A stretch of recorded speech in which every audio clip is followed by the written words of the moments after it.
வணக்கம். திருச்சி சென்னை தேசிய நெடுஞ்சாலையில் கடுமையான போக்குவரத்து நெரிசல்.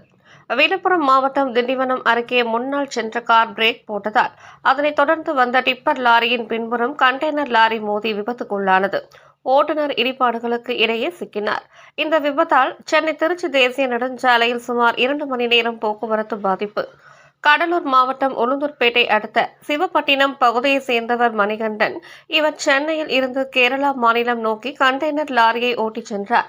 லாரி திண்டிவனம் அடுத்த ஜக்கம்பேட்டை அருகே மேம்பால பணி நடைபெற்று வருவதால் அங்குள்ள சர்வீஸ் சாலையில் வந்து கொண்டிருந்த போது குறுகிய பாலத்தை கடக்கும் போது முன்னால் சென்ற கார் திடீரென்று பிரேக் போட்டதால் அதனைத் தொடர்ந்து வந்த டிப்பர் லாரி டிரைவரும் பிரேக் போட்டுள்ளார்.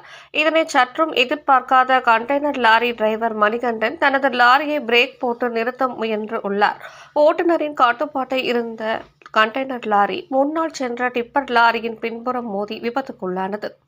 இந்த விபத்தில் கண்டெய்னர் லாரியின் முன்புறம் சேதமடைந்து இடிபாடுகளுக்கு இடையே ஓட்டுநர் மணிகண்டன் கால் சிக்கிக் கொண்டது. அவ்வழியே வந்த லாரி ஓட்டுநர்கள் இடிபாடுகளுக்கு இடையே சிக்கிக் கொண்ட மணிகண்டனை மீட்டு 108 ஆம்புலன்ஸ் மூலம் திண்டிவனம் அரசு பொது மருத்துவமனைக்கு அனுப்பி வைத்தனர். அங்கு அவருக்கு இடது காலில் 7 தையல் போடப்பட்டது. இந்த விபத்தால் சென்னை திருச்சி தேசிய நெடுஞ்சாலையில் சுமார் 2 மணி நேரம் போக்குவரத்து பாதிக்கப்பட்டது. மேலும் விபத்து குறித்து தகவல் அறிந்து சம்பவ இடத்துக்கு விரைந்து வந்த மயிலம் போலீசார் விபத்தில் சிக்கிய வாகனத்தை அப்புறப்படுத்தி போக்குவரத்தை சரி செய்தனர். இந்த பகுதியில் வாகனங்கள் தொடர்ந்து விபத்துக்குள்ளாவது குறிப்பிடத்தக்கது. செய்தியாளர் ஜோதிபாவுடன் ரஜினிகாந்த்.